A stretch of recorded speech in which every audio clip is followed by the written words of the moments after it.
Hey guys, Robert here from The College Investor, and I am excited to talk to you today about how to get started investing in high school, or even younger, really, but high school.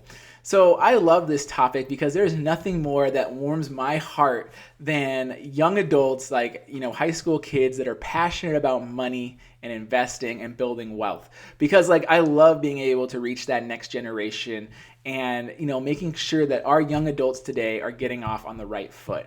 Now, this is my story. I started investing in high school, and I actually was really passionate about it before that, and my parents helped me out. If you read my bio, you know that I actually was really passionate about doing my taxes. I loved watching my dad do his taxes.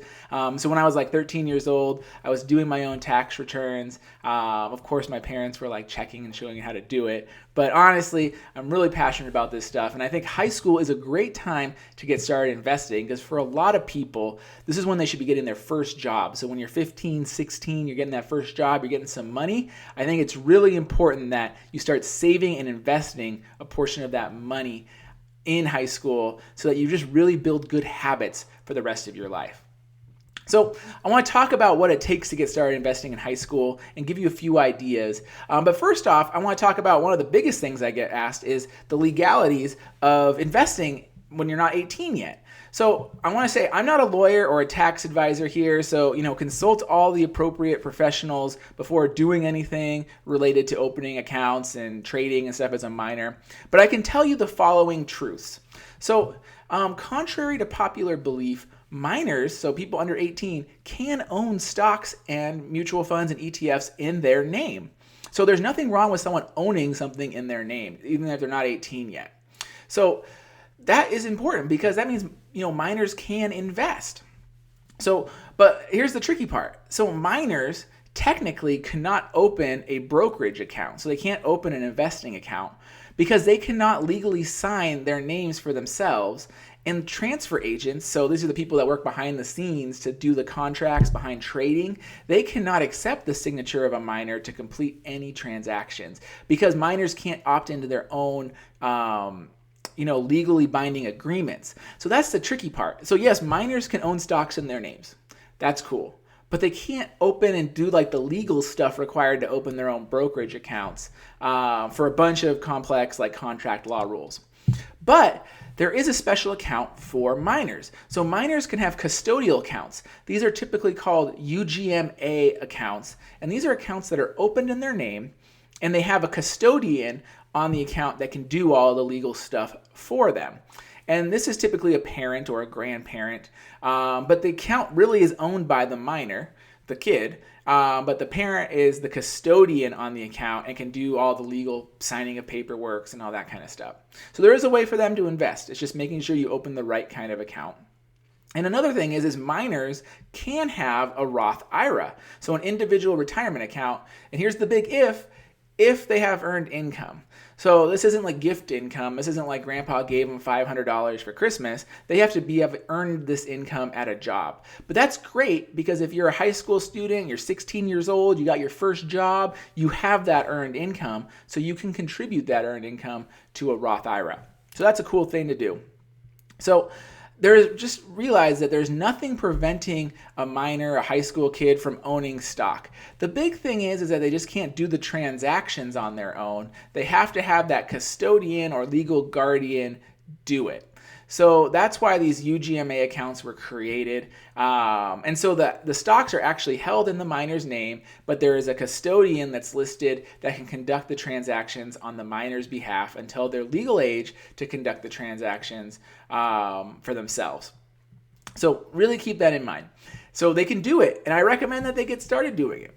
So how do you get started doing it? That's the big thing. How do you get started investing in high school? Well, it all starts at home. So hopefully we got some parents that are watching this video, and they can really start teaching their kids about money at home.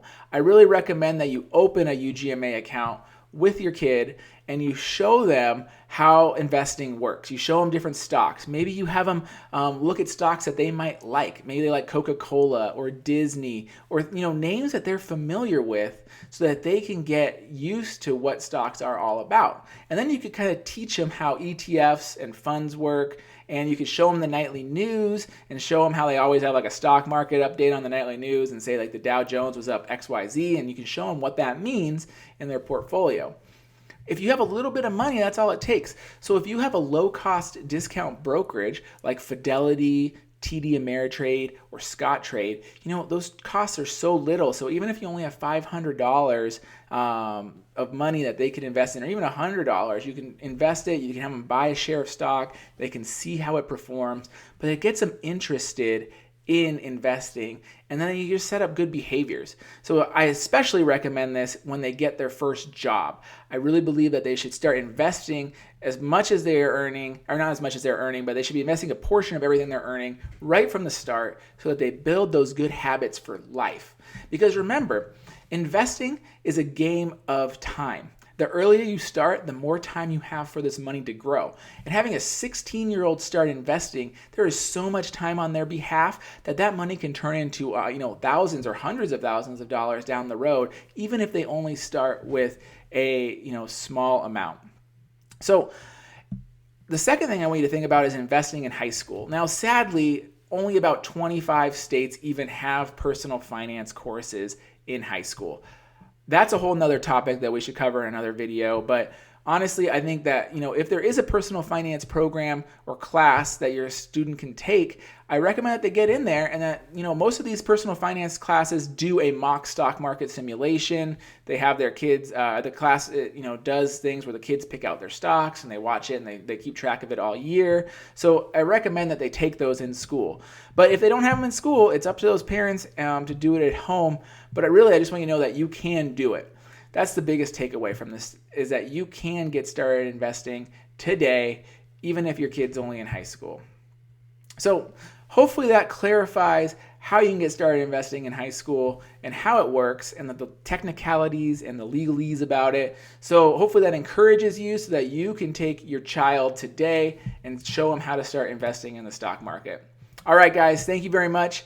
I hope that you enjoyed this video. If you did, please subscribe to our YouTube channel and you'll get the latest updates when they come out. Also, follow us on the blog. If you have a comment, I have a full breakdown with everything I talked about in the blog. You can click the link in the top of the description and you'll get right there. All right, guys, thank you very much. This was Robert from The College Investor, and I look forward to talking with you in the future. Thanks, guys.